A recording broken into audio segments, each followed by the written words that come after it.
বীর যারা দুজনই কৃতজ্ঞ শ্রেয়াস আইয়ারের কাছে। আইপিএল এর গত আসরে বীরের কলকাতা নাইট রাইডার্সকে চ্যাম্পিয়ন করেছিল ক্যাপ্টেন শ্রেয়াস আইয়ার, আর এবারের আসরে জারার পাঞ্জাব কিংসকে ফাইনালে তুলে নিল শ্রেয়াস আইয়ার এবং এক হাতে অসাধারণ একটা ইনিংস খেলেছেন মুম্বাই ইন্ডিয়ান্সের বিপক্ষে। প্রথমে ব্যাট করে 203 রান করেছিল 6 উইকেটে মুম্বাই ইন্ডিয়ান্স, এবং তাদের যে বোলিং লাইন আপ, মনে হচ্ছিল মুম্বাই এই রান ডেফিনেটলি ডিফেন্ড করে ফেলবে, কারণ তাদের বোলিং লাইন আপে জসপ্রীত বুমরার মতো বোলার, ট্রেন্ট বোল্টের মতো বোলার, হার্দিক পান্ডিয়া ছিল, স্যান্টনার ছিল।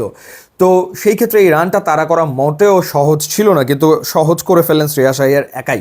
41 বলে 87 রানের একটা দুর্দান্ত ইনিংস খেলেছেন, যেখানে 5টা 4 এবং 8টা ছক্কা তিনি হাঁকিয়েছেন। এই 8টা ছক্কার ভেতরে 3টা ছক্কা তিনি হাঁকিয়েছেন রিস টপলির এক ওভারেই, ছক্কার হ্যাট্রিক তিনি করেছেন। এবং 19তম ওভার যেটা করেছিল আশওয়ানি কুমার, যেটা খুবই গুরুত্বপূর্ণ ওভার ছিল, ওই ওভারেই 4টা ছক্কা হাঁকিয়েছেন শ্রেয়াস আইয়ার। তার চেয়ে ইম্পর্ট্যান্ট ব্যাপার হচ্ছে যে ওভার প্রতি 10-11 করে দরকার, কখনো 12 করে দরকার বোলিং করছেন, কখনো ট্রেন্ট বোল্ট, কখনো জসপ্রীত বুমরা। এবং ট্রেন্ট বোল্টের ইয়র্কার বলে যেভাবে 4 মারলেন শ্রেয়াস আইয়ার, কিংবা জসপ্রীত বুমরার একেবারে পারফেক্ট ইয়র্কার বলে যেভাবে ঠান্ডা মাথায় তিনি থার্ড ম্যান দিয়ে 4 মারলেন, অসাধারণ এক কথায় ক্যাপ্টেন্স নক, সুপার নক। তাকে নেহাল ওয়াধেরা যথেষ্ট ভালো সাপোর্ট দিয়েছেন। 29 বলে 48 রানের একটা ইনিংস খেলেছেন, 4টা 4 এবং 2টো ছক্কা হাঁকিয়েছেন। এছাড়া জশ ইংলিশ, তিনি 21 বলে 38 রান করেছেন।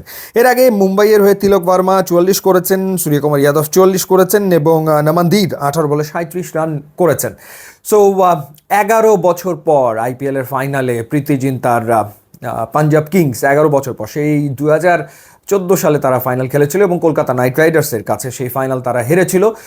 এবারে নতুন চ্যাম্পিয়নের দেখা পাবে আইপিএল। এবছর তো নতুন অনেক কিছু হচ্ছে, যেমন চ্যাম্পিয়ন্স লিগের ট্রফি জিতেছে পিএসজি, তারা ফাইনাল ইন্টার মিলানকে বিধ্বস্ত করেছে 5-0 গোলে। ইতিহাসে প্রথমবার তারা চ্যাম্পিয়ন্স লিগের ট্রফি জিতেছে, এবং এবার ইতিহাসে প্রথমবার আইপিএলের ট্রফি জিতবে হয় প্রীতি জিন্তা অথবা বিরাট কোহলি। তো দেখা যাক, যেভাবে শাহরুখকে ট্রফি জিতিয়েছেন শ্রেয়াস আইয়ার, সেভাবে প্রীতি জিন্তাকেও ট্রফিটা শ্রেয়াস আইয়ার জেতাতে পারেন কিনা, নাকি বিরাট কোহলির অপেক্ষার অবসান হবে, আরসিবির অপেক্ষার অবসান হবে এবং তারা ট্রফি জিতবে।